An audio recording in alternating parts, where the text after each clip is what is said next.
el ambiente, ya que estaba haciendo una gran calor, pero le doy gracias a Dios porque hay un buen número de hermanos y esperando que este tema sea de mucha bendición y podamos crecer en conocimiento, así que podamos concentrarnos, podamos estar atentos y poder aprender más de la palabra de nuestro Dios. Así que para seguir vamos a orar. Vamos a orar, póngase de pie. Oremos. Señor bendito que está en el cielo, santificado sea tu nombre. Gracias, Padre eterno, por tu misericordia, porque nos permitiste llegar a este lugar para poder conocer más de tu santa palabra.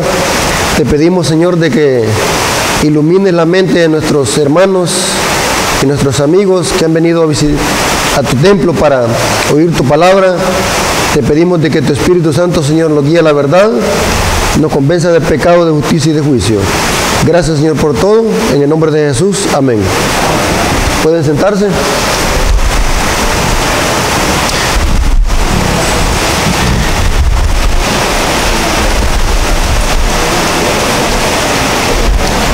El dragón se llenó de ira, se llama el tema.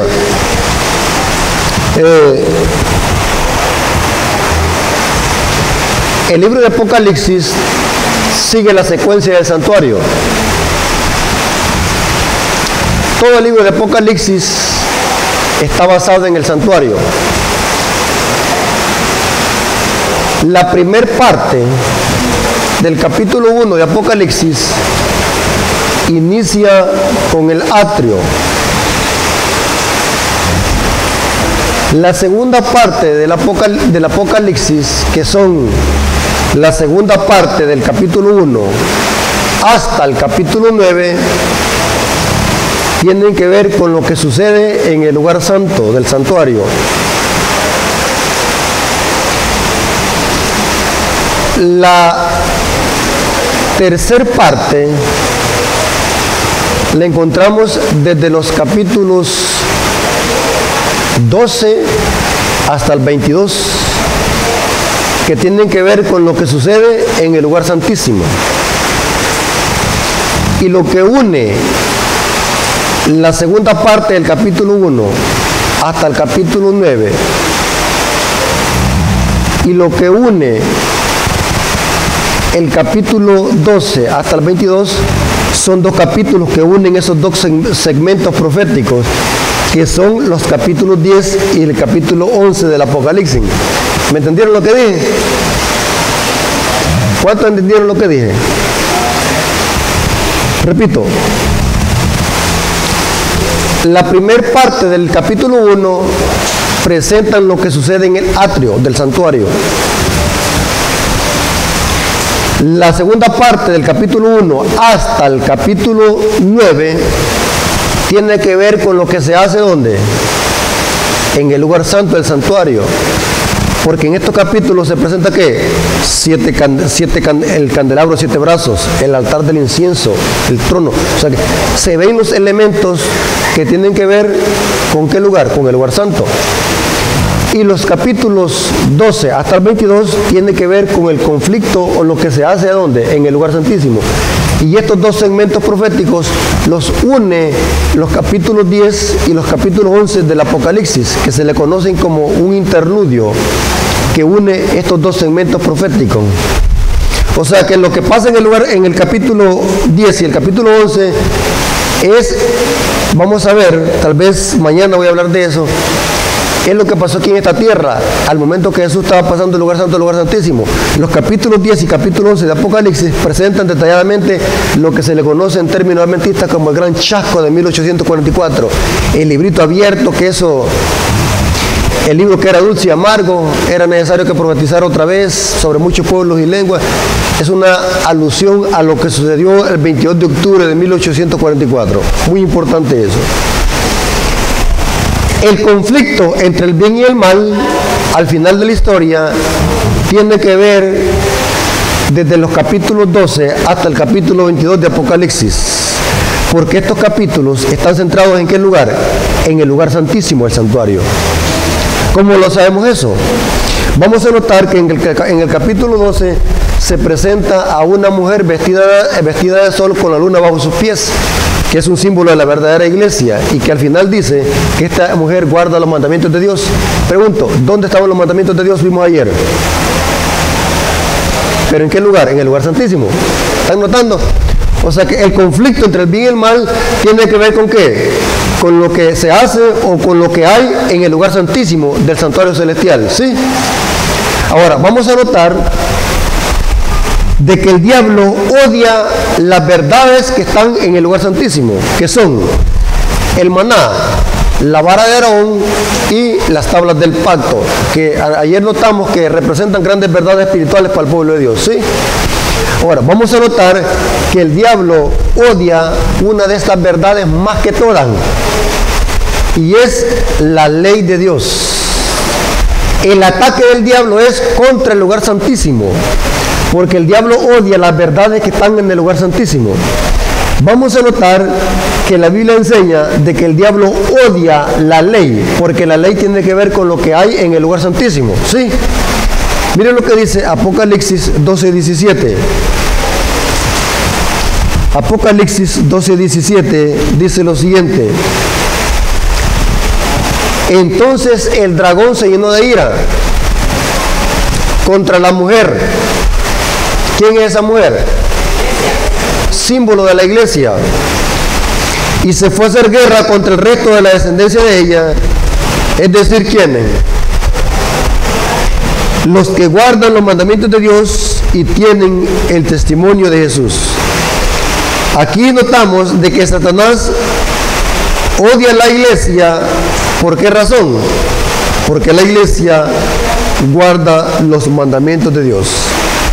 El conflicto, la pugna, es especialmente ¿contra qué?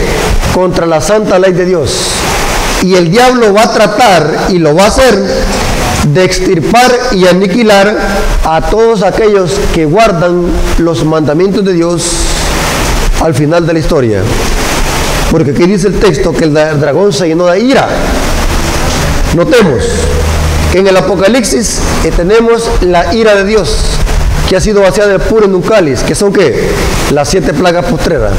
Pero tenemos también ¿qué? La ira del dragón. Pregunto, ¿cuál de las dos iras quiere soportar usted? ¿Ah? Porque solamente hay 2 iras. Si no somos perseguidos por el diablo, significa que estamos ¿de qué lado? Del lado de él. Y tendremos que sufrir ¿cuál ira? La ira de Dios, que son ¿qué? Las 7 plagas postreras. Noten que el texto dice, mire cómo dice el texto. Apocalipsis capítulo 14, versículos 9 al 11.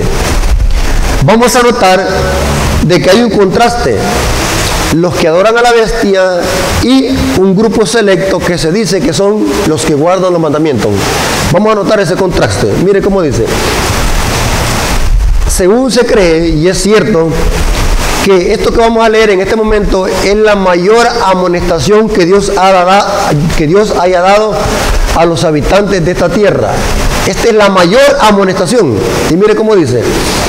El tercer ángel le siguió diciendo a gran voz: si alguno adora a la bestia y a su imagen y recibe la marca en su frente o en su mano, él también beberá el vino de la ira de Dios, que ha sido vaciado puro en el cáliz de su ira, y será atormentado con fuego y azufre delante de los santos ángeles y del Cordero. Y el humo de su tormento sube por los siglos de los siglos, y no tiene reposo ni de día ni de noche a los que adoran a la bestia y a su imagen, y nadie que reciba la marca de su nombre. Y sigue el versículo 12, ahí está el contraste. Aquí está la paciencia de los santos, los que guardan ¿qué? Si ustedes leyeron con cuidado, el conflicto entre el bien y el mal tiene que ver ¿con qué? Con adoración. Específicamente el texto dice que los que adoran a la bestia y a su imagen van a tener que soportar ¿qué? La ira de Dios. O sea que el conflicto entre el bien y el mal no va a ser por petróleo, no va a ser por un microchip, no va a ser por los dólares, ni por política, ni por racismo. El conflicto entre el bien y el mal va a ser netamente ¿por qué? Por la adoración. Lo que se discute es la adoración. Los que adoran a Dios y los que adoran ¿a quién? A la bestia. ¿Estamos de acuerdo? ¿Y cuál es la mejor forma de adorar a Dios? Vimos obedeciendo ¿qué? Sus mandamientos. ¿Cómo yo puedo decir que yo adoro a Dios cuando no obedezco sus mandamientos? ¿Lo estoy adorando? La Biblia enseña que no, soy un mentiroso. La forma donde yo manifiesto que yo obedezco y adoro a Dios es que yo guardo ¿qué? Sus mandamientos. Y se presenta el grupo selecto que dice los santos que guardan los mandamientos. Pregunto, según este contraste, ¿quiénes son los únicos que no van a adorar a la bestia? ¿Quiénes son los únicos que no van a recibir la marca en la bestia en la frente de la mano? ¿Cómo se les llama? Los santos que guardan los mandamientos. O sea que no todo el mundo va a adorar a la bestia. Va a haber un remanente que se le conoce como los santos que guardan los mandamientos de Dios. Ahora, vamos a notar algo muy importante. De que el mensaje del primer ángel, inclusive los mensajes de los tres ángeles, también salen del lugar santísimo.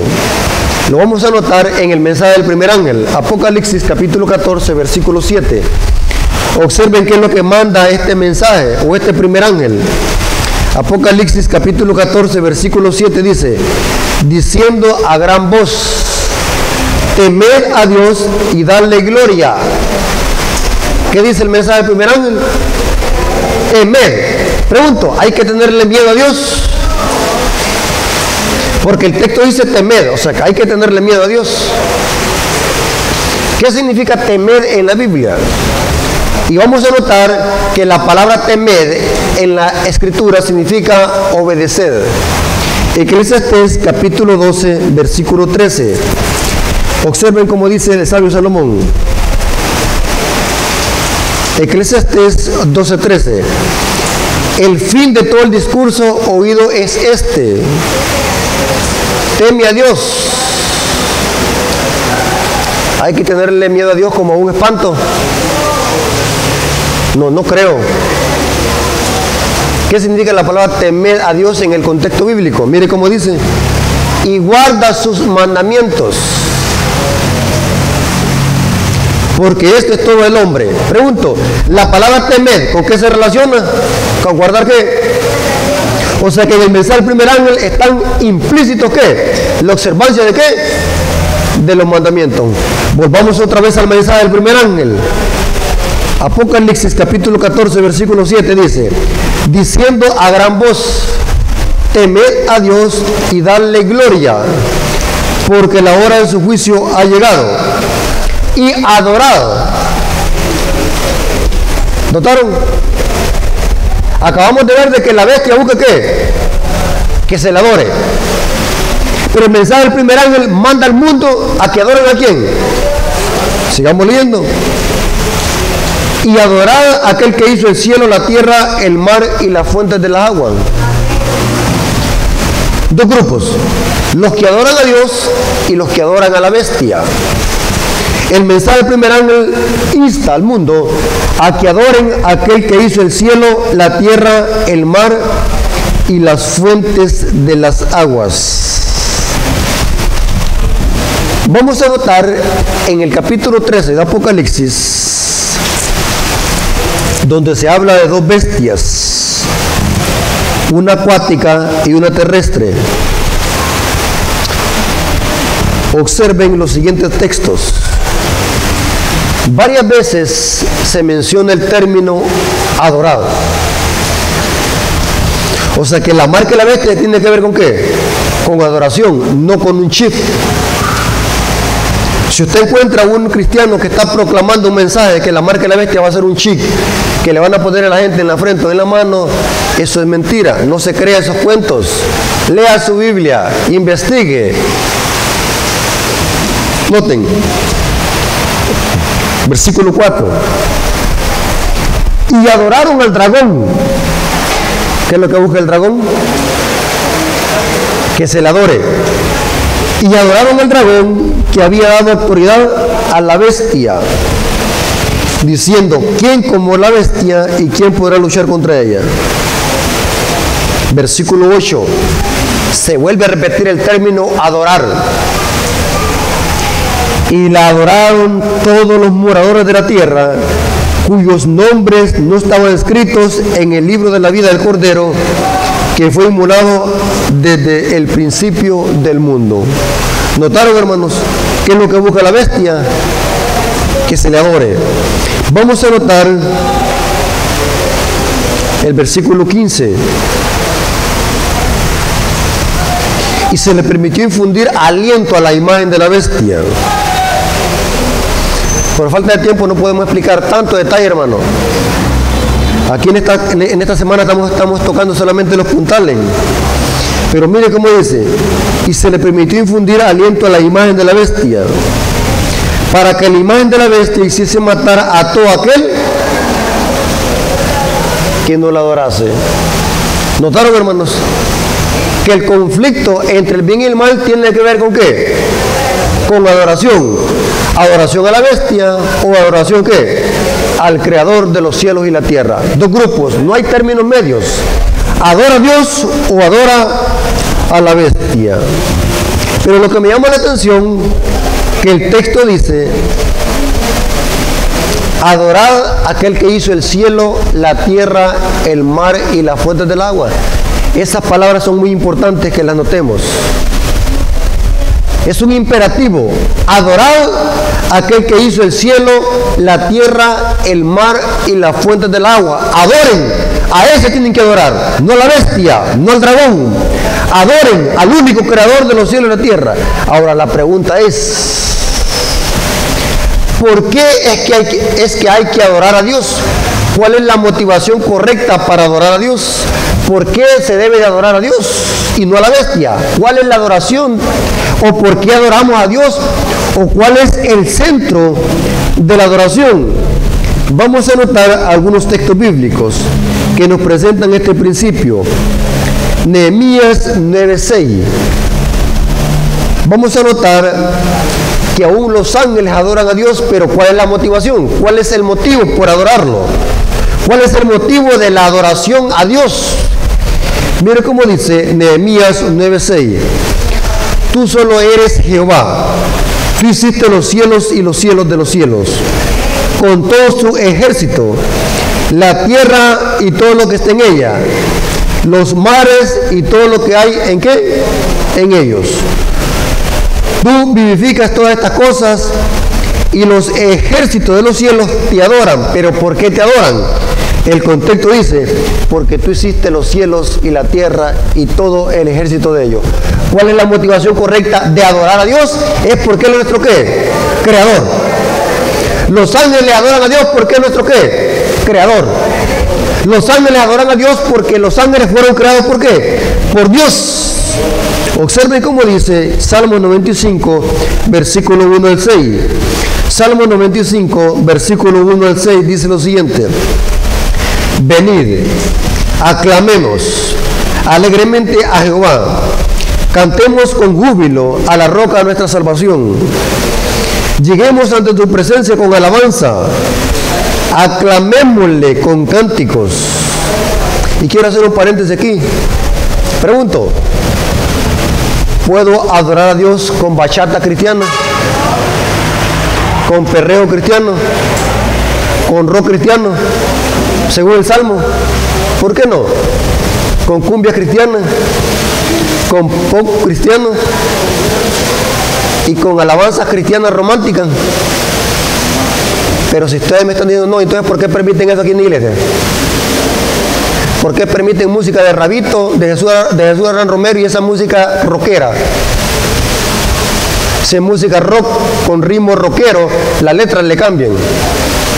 Es como que yo ore para que la marihuana se santifique. ¿La letra va a santificar la música?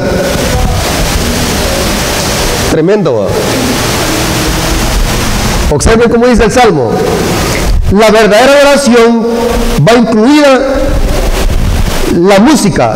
Venid, aclamemos alegremente a Jehová, cantemos con júbilo a la roca de nuestra salvación, lleguemos ante su presencia con alabanza, Aclamémosle con cánticos, porque Jehová es Dios grande, Rey grande sobre todos los dioses, porque en su mano están las profundidades de la tierra. Noten, y las alturas de los montes son suyas. Suyo también el mar. ¿Por qué? Porque lo hizo. ¿Qué está insinuando aquí el salmista? Que Dios es ¿qué? El creador. Sus manos formaron la tierra seca. Venid, adoremos y postrémonos, arrodillemos delante de Jehová, nuestro ¿qué? Hacedor. Según el salmista, ¿cuál es la motivación de rendir adoración a Dios? ¿Cuál es? Porque Él es nuestro creador. Él creó el mar, Él creó los cielos, nos hizo a nosotros. Por lo tanto, Él merece la honra y la gloria y merece toda la adoración porque Él es el creador. Satanás no es el creador, la bestia no es el creador, la imagen de la bestia no es creadora. Son sistemas falsos que usurpan el lugar de Dios. Por eso es que se llaman el anticristo. Usurpan, son una antítesis de Dios. Quieren usurpar el lugar de Dios, haciéndose pasar como Dios. Ahora la pregunta es, ¿qué mandamientos de la ley tienen que ver con adoración? Por ejemplo, hablemos de un mandamiento. Por ejemplo, no robarás. ¿Tiene que ver con adoración? Bueno, el mandamiento no robarás solamente preserva los bienes en una sociedad perfecta, pero no tiene que ver con adoración. Mucha gente no roba, pero no significa que con eso está adorando. ¿Sí? No levantará falso testimonio. ¿Tiene que ver con adoración? ¿Qué preserva ese mandamiento? ¿Qué preserva? La reputación del prójimo. Ahorita puede ir a la cárcel usted por levantarle un falso testimonio a un hermano, pero con eso no está adorando a Dios. Solamente preserva una relación interpersonal en una sociedad perfecta, pero no tiene nada que ver con adoración ese mandamiento. Honra a tu padre y a tu madre tampoco no tiene nada que ver con adoración. Los 6 mandamientos de la segunda tabla no tienen nada que ver con adoración, solamente tienen que ver con mi relación con el prójimo. ¿Me están entendiendo? Hablemos de la segunda tabla de la ley. Perdón, hablemos de la primera tabla de la ley. En la ley, en la primera tabla, hay un mandamiento que dice, no tendrás dioses ajenos delante de mí. ¿Tiene que ver con adoración ese mandamiento? Sí. Porque ese mandamiento está diciendo que al único que hay que adorarse, ¿qué? Es a Dios, porque Él es Dios, no los dioses. No te harás imágenes, ni la honrarás. ¿Tiene que ver con adoración? Sí. No tomarás el nombre de Jehová tu Dios en vano. ¿Tiene que ver con adoración? Sí. Porque cuando usted use el nombre de Dios, no lo use solamente por usarlo, porque el nombre de Dios es sagrado. Hay gente que por cualquier cosa jura. No estoy diciendo que jurar sea pecado, porque la Biblia dice que jurar podemos jurar, pero cuando sea verdad. Y podemos jurar en el nombre de Dios, eso dice la Biblia. Pero hay quienes lo usan de una manera irrespetuosa. Y el nombre de Dios es sagrado. Los mandamientos que tienen que ver con adoración solamente son los mandamientos de la primera tabla de la ley, no la segunda. Ahora, oigan lo que voy a decir, que es bien importante. ¿Quién ha instituido los gobiernos civiles? ¿Dios o el diablo? Por ejemplo, el gobierno que tenemos aquí en El Salvador, ¿quién lo puso? ¿Dios o el diablo? La Biblia dice que todas las autoridades son puestas ¿por qué? Por Dios. Vaya a votar o no, Dios sabe quién va a regir una nación, porque Dios los pone por medio del pueblo. No es como antes que Dios los elegía de una forma directa a los reyes, pero siempre el principio está expuesto en la palabra, que Dios pone reyes y quita reyes. Y Pablo dice en Romanos 13 que todas las autoridades son puestas por Dios, los gobiernos civiles son puestos por Dios. Pero aquí va lo interesante. ¿Cuántos Nuestro Estado tiene 3 poderes. El Estado tiene 3 poderes. Poder legislativo, judicial y el ejecutivo. El poder legislativo es la Asamblea Legislativa porque son los que crean las leyes. Ahí está la Constitución política. El poder judicial son los que se encargan de ¿qué? De que esas leyes se cumplan.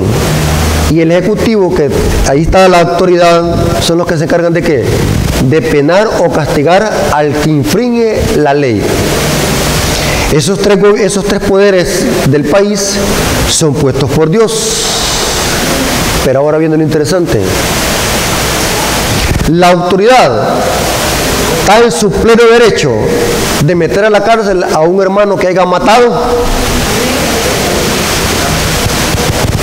¿Qué dicen ustedes? ¿Hermano estaba aquí? Supongamos que un hermano en su vida pasada asesinó a otro hermano y el hermano se arrepintió y es fiel dentro de la iglesia, pero él mató. La autoridad está en su pleno derecho, aún siendo fiel cristiano, venir a traer aquí a la iglesia y meterlo a la cárcel. Sí, porque quebrantó la ley del Estado y esa es la esfera del Estado, hacer que las leyes se cumplan porque la ha infringido la ley. Si usted se arrepintió, ese cuenta con Dios, pero la ley tiene que cumplirse, la ley que ha sido puesta por Dios aquí en la tierra. ¿Me están entendiendo? El Estado tiene su pleno derecho de meter a la cárcel a un hermano que haya levantado un falso testimonio contra con otro. ¿Sí? ¿Sabe usted que hoy está peligroso eso? Si usted levanta calumnia a un hermano y lo van a demandar, peligroso le saquen un buen billete o lo metan a la cárcel. Así que hay que tener cuidado con la lengua. Use la lengua solamente para glorificar a Dios y para proclamar la palabra de Dios. No se ande metiendo en lo que no le importa, porque es peligrosísimo. Por la lengua han habido matrimonios destruidos, han matado gente y han habido masacres por la lengua. Hay que tener cuidado. Y observe que el mandamiento dice, no levantará falso testimonio. Cuida eso, cuida la relación personal. Tantas amistades que se han roto por eso. Y el gobierno está en su plena autoridad de meter a la cárcel a un hermano que haya levantado un falso testimonio a otro. Pero aquí se la voy a poner más difícil. Supongamos que el gobierno me diga, Rafael, a ti se te prohíbe que vayas el sábado a la iglesia. ¿Puede hacer eso el gobierno? ¿Por qué? Porque a esa esfera no es la del gobierno. ¿Cuál es la esfera del gobierno civil? Que haga que se cumplan cuáles mandamientos. Los de la segunda tabla. ¿Entendieron? Y quiero explicarles bien esto para que entiendan, hermanos. En el libro de Romanos, capítulo 13, el apóstol Pablo dice lo siguiente. Romanos capítulo 13 dice lo siguiente. Observen de que Pablo, después de hablar de los gobiernos civiles y de los magistrados, mire cuáles mandamientos pronuncia él en su carta. Versículo 7 al 10. Pagad a todo lo que debéis, al que es tributo, tributo, al que es impuesto, impuesto, al que es respeto, respeto y al que es honra, honra. ¿A quién se le pagan los impuestos? Al gobierno civil. ¿Notaron? A César o al gobierno civil se le dan los impuestos. Dios lo pide en su palabra que paguemos los impuestos. Y a Dios se le da ¿qué? No impuestos, sino que se le da ¿qué? O no es que se le dé, sino que se le devuelve el diezmo. Pregunto, ¿no dar el diezmo es robar? ¿Y no dar el impuesto es robar? Sí. Ahora, sigue diciendo, no debáis nada a nadie, sino amaros unos a los otros, porque el que ama a su prójimo cumple la ley. ¿Qué mandamientos tienen que ver con amor al prójimo? Los mandamientos que están ¿a dónde? En la segunda tabla. Porque los de la primera tienen que ver ¿qué? Con mi relación con Dios. Por eso es que son 2 tablas de piedra. En la primera tabla 4 mandamientos que tienen que ver con mi relación con Dios y en la segunda tabla 6 que tienen que ver con mi relación con prójimo. Relación horizontal y relación ¿qué? Vertical. Muy importante todo eso. Y sigue diciendo, ¿por qué no adulterarás, no matarás, no hurtarás, no darás falso testimonio contra tu prójimo, no codiciarás, y cualquier otro mandamiento de estas, en esta sentencia se reúne?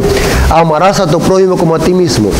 Pregunto, el apóstol Pablo en el versículo 9, ¿cuál mandamiento citó? ¿De cuál tabla?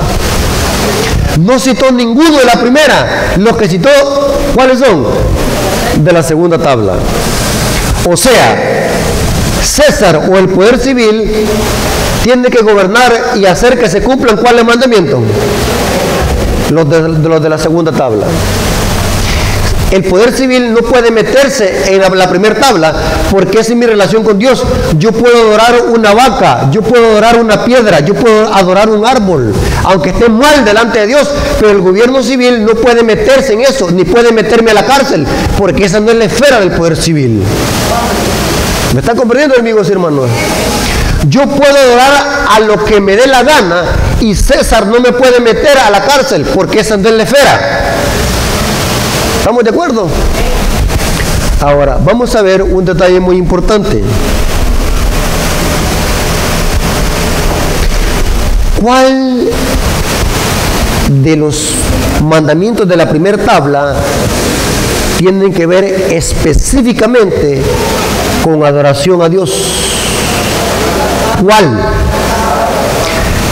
Les voy a comprobar bíblicamente cuál. El problema es que la gente no lee y no deja que la Biblia se explique. La Biblia ya sola se explica y dejemos que la Biblia lo guíe. Vamos a anotar Apocalipsis capítulo 14, versículo 7. Mire qué interesante, ya leímos ese texto, pero lo vamos a ver otra vez. Apocalipsis 14, 7. Noten cómo dice.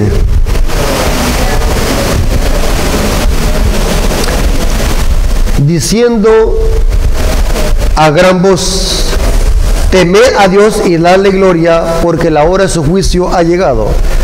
Adorad a aquel que hizo el cielo, la tierra, el mar y las fuentes del agua.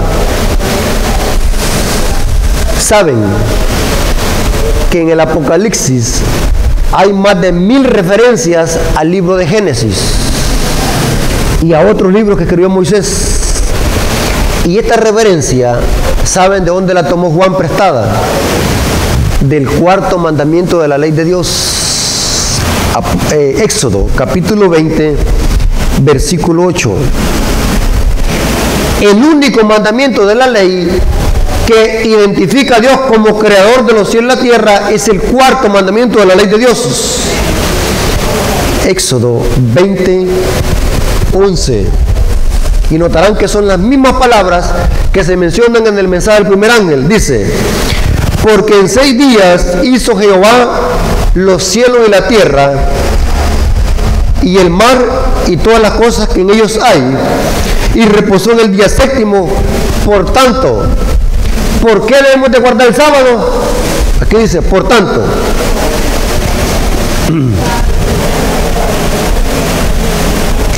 Jehová bendijo el día de reposo y lo santificó. Pregunto, ¿cuál es el único mandamiento que tiene que ver de una forma directa con adoración a Dios porque Él es creador? El cuarto mandamiento de la ley de Dios. O sea que el mensaje del primer ángel manda al mundo ¿qué? A que adoren a Dios, pero ¿en qué día? En sábado, porque de alguna manera el mundo cristiano se ha olvidado de este mandamiento. Y el mensaje del primer ángel manda al mundo a que adoren al único creador de los cielos y la tierra. Y la única señal de que Dios es creador en la Biblia es el santo sábado. No existe otro mandamiento de la ley que pueda identificar a Dios como creador. Ahora la pregunta es, ¿será, hermanos,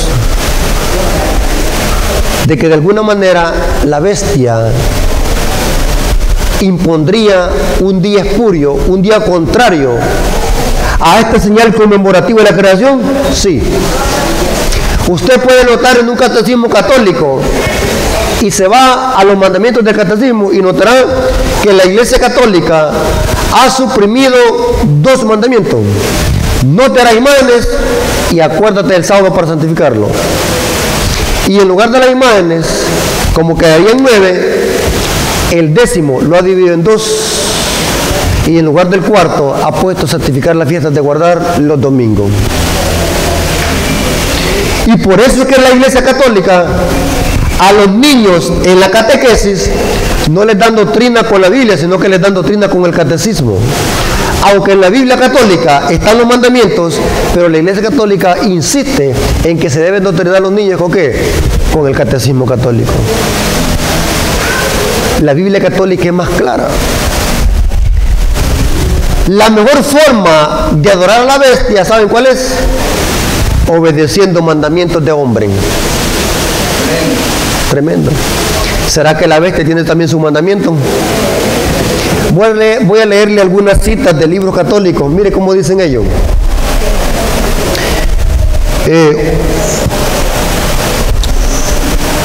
Catecismo de la Doctrina Católica del Papa Pío X del 25 de enero de 1910.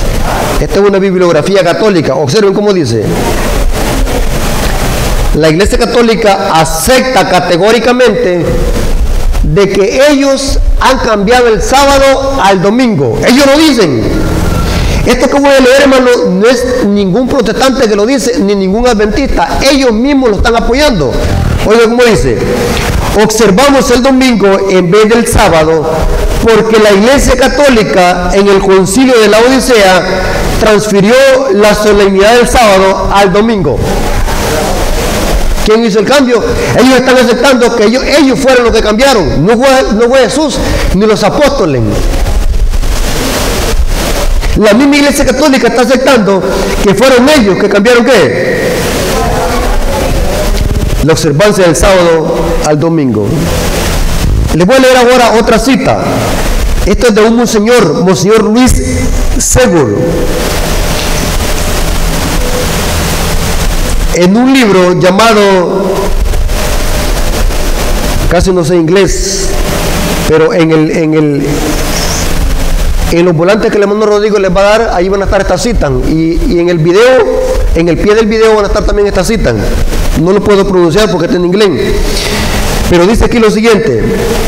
Esto es una cita católica. Si los protestantes siguieran la Biblia, adorarían a Dios en el día sábado. Un monseñor católico está hablando de esto. Un monseñor. Si los protestantes siguieran la Biblia, como ellos dicen de que solo la Biblia, solo la Escritura, pero están equivocados. Si los protestantes siguieran la Biblia, adorarían a Dios en el día sábado. Al guardar el domingo, siguen una ley de la Iglesia Católica.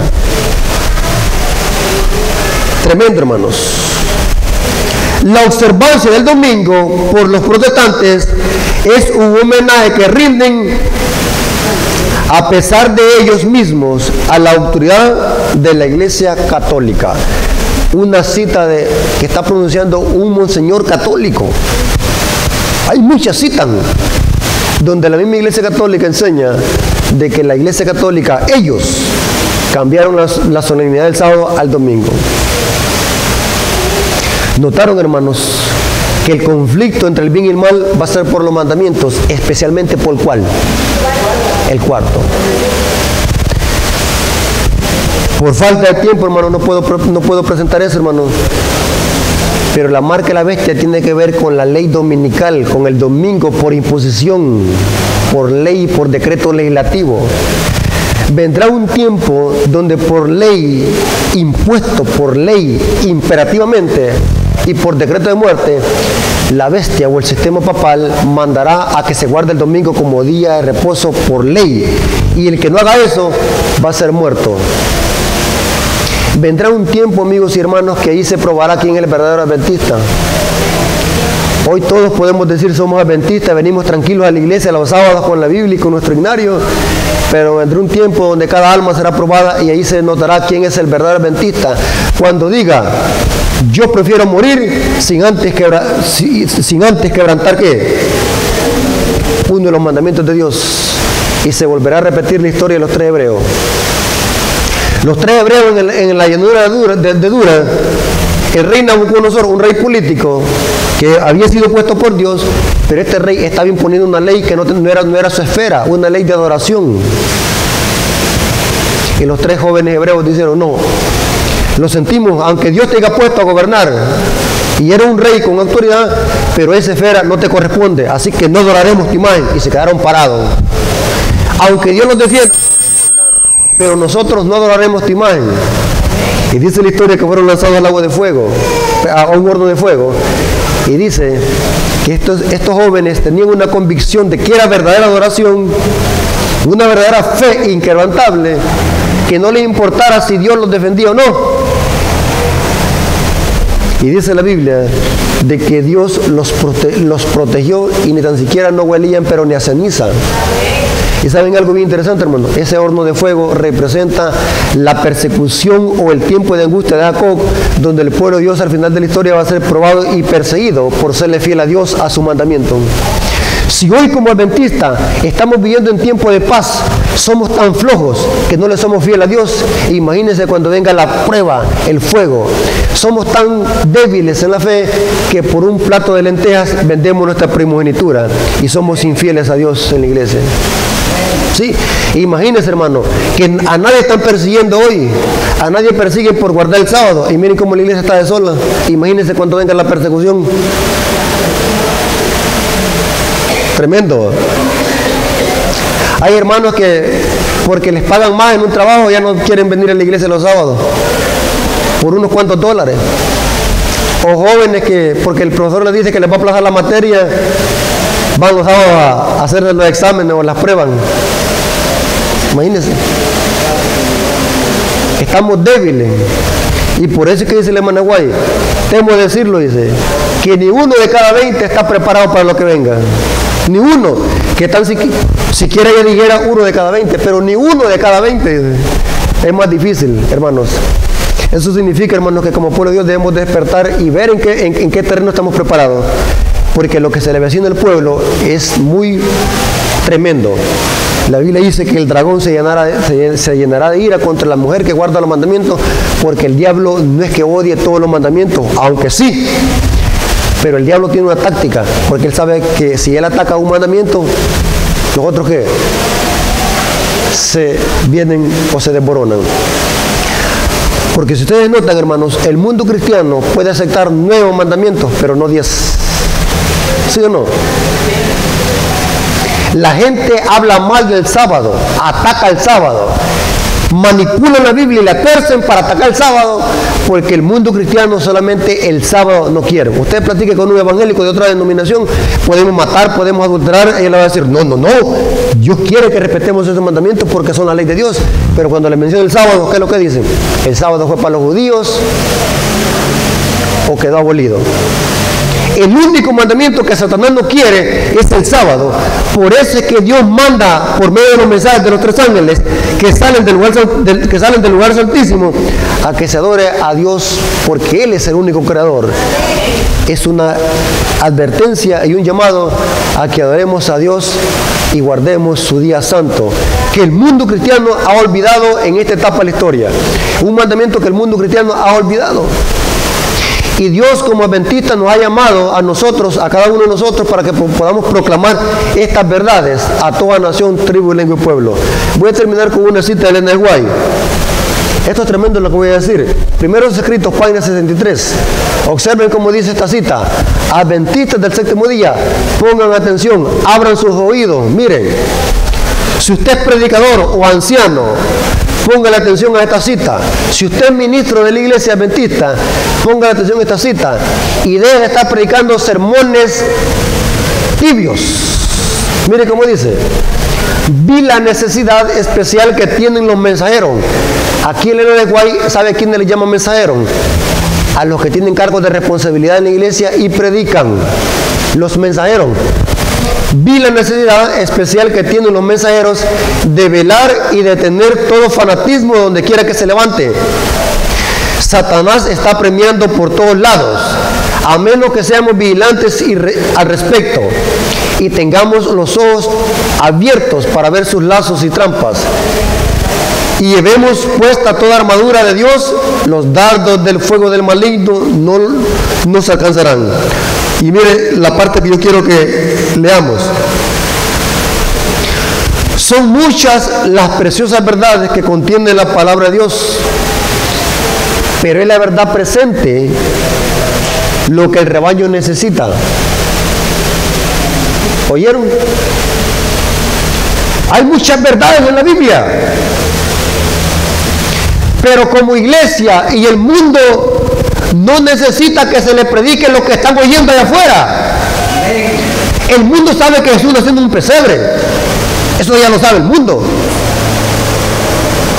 El mundo sabe de que María fue la madre de Jesús.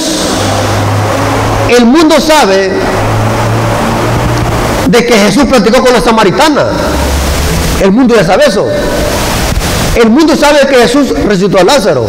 Y está en la palabra de Dios. Es una gran verdad eso. Pero no es eso lo que necesita el mundo ni el rebaño. Mire cómo dice. La verdad presente es lo que el rebaño necesita. He visto el peligro que existe de que los mensajeros se desvíen de los puntos importantes de la verdad presente para espaciarse en temas que no tienden a unir el rebaño ni santificar el alma. En esto Satanás aprovechará toda ventaja posible para perjudicar la causa. Y sigue diciendo, ¿qué es la verdad presente? ¿Cuáles son los temas que debemos de presentarle al mundo y a la iglesia? ¿Cuáles son? ¿La samaritana? No, hermanos, Dios ya lo sabe todo el mundo. Mire cómo sigue diciendo. Pero los temas como el santuario. ¿Estamos estudiando esto? Temas como el santuario. En relación con los 2300 días. Los mandamientos de Dios y la fe de Jesús son perfectamente adecuados para explicar al movimiento adventista pasado y cuál es nuestra posición actual. Establecer la fe de los que dudan y dar certidumbre al glorioso futuro. He visto con frecuencia que estos eran los temas principales en los cuales debe espaciarse ¿qué? Los mensajeros. Amigo y hermano que está aquí, ya es hora que podamos levantarnos de ese sueño espiritual y empecemos a estudiar estos temas y a predicarlos. Temas que Babilonia los oculta, temas que Babilonia no los está predicando, que tú y yo hemos sido llamados para presentar estos mensajes a Babilonia y a las iglesias caídas. ¿Quieres formar parte tú de ese grupo, amigo y hermano? Yo quiero hacer un llamado para nuestros amigos. Hoy quiero invitar a nuestros amigos que vengan aquí al frente. ¿Cuántos amigos tenemos? ¿Cuántos amigos? 1, 2, 3. Yo quisiera que nuestros amigos pasen aquí al frente. Queremos orar por ellos. Queremos orar. Yo sé que Dios tiene poder para cambiar nuestras vidas. ¿Cuántos creen eso? Dios tiene poder para cambiarlos y restaurarlos. No importa nuestra vida, cómo esté metida en el hoyo del pecado. Dios tiene suficiente poder para rescatarlos y darlos una nueva vida. Lo importante es que le abramos el corazón a Jesús. ¿Creen ustedes eso? Dios les bendiga.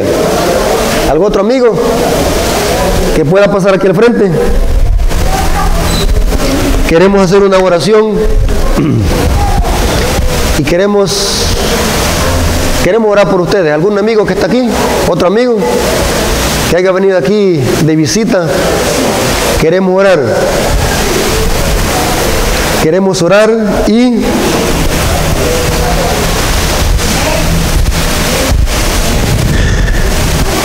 ustedes quisieran aceptar a Jesús como Salvador personal. Ustedes no son de la iglesia, ¿va? Son visitas. Y es bien importante que ustedes hagan un pacto con Jesús. ¿Saben algo bien importante, amigos y hermanos?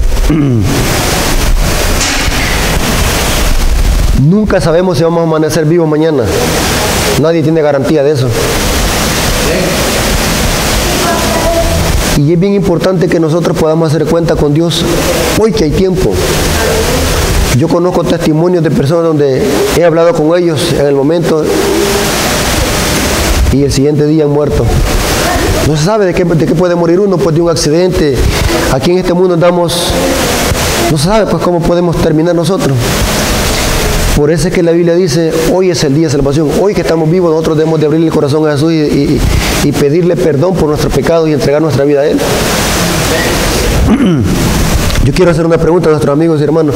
¿Ustedes quisieran entregarle la vida a Jesús? ¿Quisieran decirle a Jesús, toma mi vida? Y entregarse a Él por completo. ¿Sí? ¿Quisieran hacer eso ustedes? No que acepten al predicador ni a ningún hermano, que acepten a Jesús como Salvador personal, porque solamente en Él tenemos salvación y vida eterna. Sin Jesús en esta tierra no hacemos nada. Es bien importante que piensen eso, hermanos, porque yo creo que el sábado va a haber bautismo, ¿va? Que ustedes pudieran hacer su decisión y poder entregar a Jesús su vida por medio del agua bautismal. Porque el bautismo es un símbolo de que yo estoy renunciando públicamente, de que yo quiero dar el mundo pecaminoso y quiero vivir para glorificar a Dios. Hagan esos planes. El sábado yo creo que va a haber bautismo, el pastor va a bautizar. Hagan esos planes y puedan entregar su vida al Señor. Así que los he llamado aquí al frente porque quiero orar por ustedes. Vamos a orar para que Dios les ayude a vencer sus luchas, ya que todos tenemos luchas. Yo sé que ustedes también. Así que vamos a orar para que Dios nos dé la victoria. Oremos. Señor bendito que está en el cielo, santificado sea tu nombre. Aquí están nuestros amigos. Tú los conoces quiénes son. Ayúdale, Señor, a ellos para que ellos puedan reconocer de que son pecadores y que necesitan arrepentirse también, Señor. Tú sabes quiénes son ellos, bendíceles en gran manera, ayúdales en sus luchas y que ellos puedan hacer su decisión para entregar tu vida a ti, Señor, por medio del agua bautismales. Danos tu paz y tu bendición, Señor, que siempre donde quiera que andemos, usted nos pueda proteger con tus santos ángeles de toda especie de mal. Especialmente oramos por nuestros amigos para que tú los protejas y que mañana puedan venir ellos a oír tu palabra, ya que mañana es el último día. Pues te lo suplicamos y te lo agradecemos en el nombre de Jesús. Amén. Bueno, amigos, mañana los esperamos nuevamente para que podamos deleitarlos en la palabra de Dios. Estamos despedidos y los esperamos mañana.